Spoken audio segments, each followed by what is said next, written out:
Pakistan's long-range ballistic missile development potentially could include ICBMs with a range capable of striking the homeland. Tulsi Gabbard उन्होंने America की senate intelligence committee को briefing देते हुए ये कहा है, आने वाला है पाकिस्तान का नंबर। ये सुने अमेरिका की डायरेक्टर नेशनल इंटेलिजेंस क्या बोल रही है हमारे मिसाइल सिस्टम के हवाले से। पाकिस्तान जो है वो मसलसल ऐसे मिसाइल सिस्टम बना रहे हैं, डिलीवरी सिस्टम, जिसमें न्यूक्लियर एंड कन्वेंशनल पेलोड जो हैं वो अमेरिका तक आ सकते हैं। तुलसी गैबर्ड ने ये किया है और जाहिर है क्यों किया है इसके बारे में मुझे कहने की जरूरत नहीं। इसराइल के एम्बेसडर का कल ही जो इंटरव्यू उसने अर्नाब गोस्वामी को दिया है इंडिया में एम्बेसडर जो इसराइल के हैं, उसमें उन्होंने पाकिस्तान को कह दिया है कि जी न्यूक्लियर रोक स्टेट है Pakistan. India intercontinental ballistic missile या बना चुका है 5500 का, लेकिन उसके हवाले से बात नहीं की गई।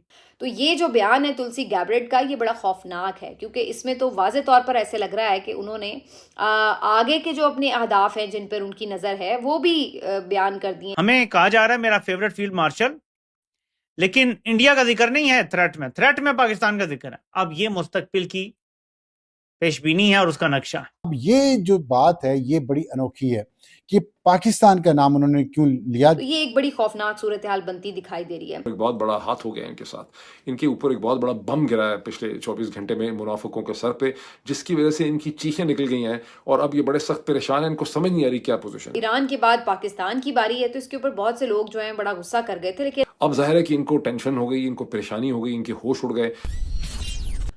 नमस्ते दोस्तों, जय हिंद। हिंदुस्तान स्पेशल में आपका स्वागत है दोस्तों। अमेरिकी नेशनल इंटेलिजेंस की डायरेक्टर तुलसी गबार्ड ने हाउस इंटेलिजेंस कमेटी और सेनेट इंटेलिजेंस हियरिंग के दौरान पाकिस्तान के मिसाइल प्रोग्राम पर गंभीर चेतावनी जारी कर दी है।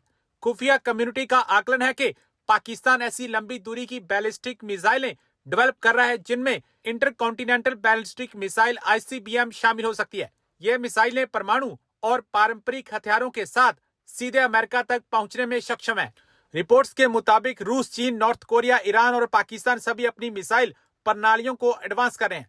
साल 2035 तक अमेरिका के लिए मिसाइल खतरों की तादाद मौजूदा 3000 से बढ़कर 16000 से ज्यादा हो सकती है।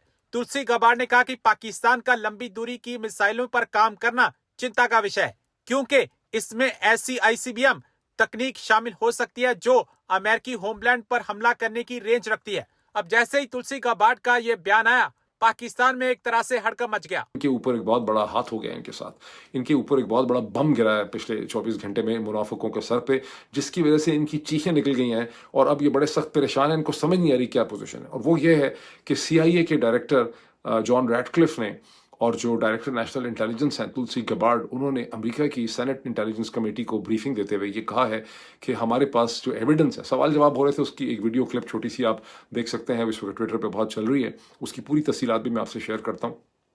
लेकिन उसमें एक सवाल का जवाब देते हुए उन्होंने कहा कि रूस, चीन, नॉर्थ कोरिया, ईरान और पाकिस्तान जो है वो मसलसल ऐसे मिसाइल सिस्टम बना रहे हैं, डिलीवरी सिस्टम, जिसमें न्यूक्लियर एंड कन्वेंशनल पेलोड जो हैं वो अमेरिका तक आ सकते हैं। यानी दूर तक मार करने वाले मिसाइल सिस्टम जो है वो पाकिस्तान भी डिज़ाइन कर रहा है, रिसर्च कर रहा है, बना रहा है, जो अमेरिका के लिए एक खतरा है।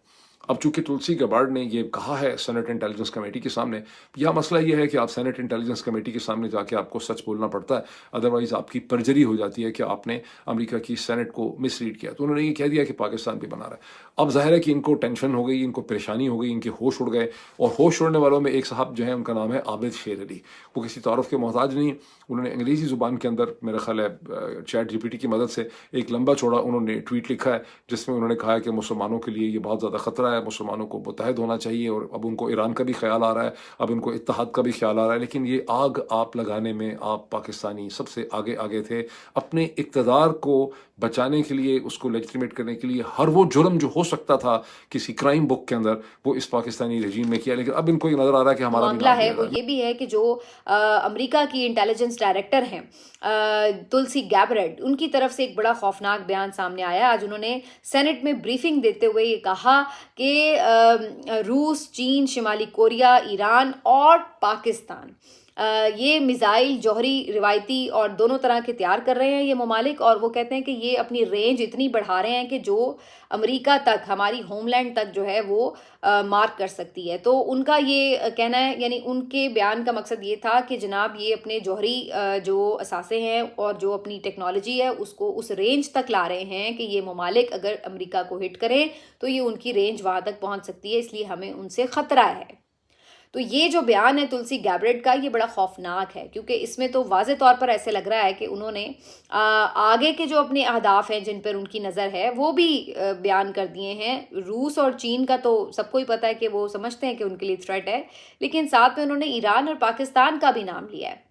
तो पाकिस्तान के हवाले से कुछ दिन पहले ही ये डिस्कशन बड़ी चल रही थी कि जनाब कि अगली बारी पाकिस्तान की है, और अब जो उन्होंने स्टेटमेंट दिया है उससे तो वाज़े तौर पर लग रहा है कि वो पाकिस्तान को भी इसी लिस्ट में डाल रहे हैं कि जी जो ममालिक जो हैं वो जौहरी अपनी कैपेसिटी बढ़ा रहे हैं तो उनसे जो अमेरिका को ख़तरात लाहक हैं तो उसमें तो वो पाकिस्तान को भी शामिल करें। सुन लिया आपने, चाइना, रशिया और बीच में पाकिस्तान भी शामिल है, बाकियों का क्या, ईरान का भी नाम ले लिया कि ये ऐसे मिसाइल बना रहे हैं जो अमेरिका पहुंच सकते हैं। भाई पाकिस्तान का ऐसा मिसाइल बना रहा है, पाकिस्तान के तो जर्नैलों ने कहा 2000 से ऊपर जाने नहीं देना, 2500 मैक्सिमम है, या 2750 वैसे कहते हैं शाहीन मिसाइल की है। लेकिन मुशर्रफ ने, आपको पता है, रोक दिया था साइंसदानों को कि तुमने ये इंटरकॉन्टिनेंटल बैलिस्टिक मिसाइल का सोचना भी नहीं है। देखें, जर्नैलों की रेड लाइन अमेरिका है, जर्नैलों की रेड लाइन इसराइल है। ऐसा कोई मिसाइल नहीं बनेगा जो इन दो ममालिक को पेनिट्रेट कर सके, उनके दिफा को पेनिट्रेट कर सके, ऐसा कोई मिसाइल नहीं बनेगा। हमें यहाँ ये जरूर कहा जाता है कि 2750 वाला मिसाइल पहुंच जाएगा इसराइल, लेकिन यकीन माने कि ये सिर्फ कागजों की हद तक, ऐसा कोई मिसाइल ये बनाएंगे नहीं। सिर्फ हमने तो, ये हमारी स्टेटेड पॉलिसी है कि हम इंटरकॉन्टिनेंटल बैलिस्टिक मिसाइल नहीं बनाएंगे।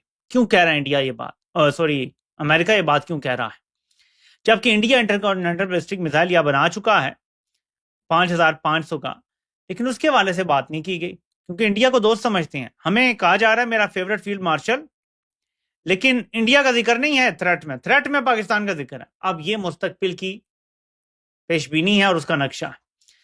पाकिस्तान का मिसाइल दिफाई निज़ाम जब अरब ममालिक का कचूमर बन जाएगा, जो 2-4 रह गए हैं, तो पाकिस्तान का दिफाई निज़ाम खतरा हो जाएगा दुनिया के अमन के लिए। मैं आपको भी से कहानी बता रहा हूं, ये जर्नैलों ने ज्यादा से ज्यादा 8-10 साल खरीदे हैं ये गुलामी करके। इज्जत की जिंदगी जी लेते तो शायद और इनके फेवर में आ जाते, लेकिन उन्होंने गुलामी से शायद 8-10 साल खरीद लिए हैं। लेकिन कौमों की जिंदगी में 8-10 साल क्या होते हैं, उसके बाद तबाही है। आपका मिसाइल निज़ाम दुनिया के अमन के लिए खतरा करार दिया जाएगा, आप पर सैंक्शंस लगेंगी, आपका एटमी निज़ाम दुनिया के अमन के लिए खतरा करार दिया जाएगा, आप पे सैंक्शंस लगेंगी और सैंक्शन का सिलसिला 10 साल में शुरू हो जाएगा। ये सैंक्शंस लग गई तो हमारा हाल वही होगा जो बाकी ममालिक का होता है। इसलिए मैं इन जर्नैलों को बार बार पैगाम देने की कोशिश करता हूं अपने वीडियो के वसातत से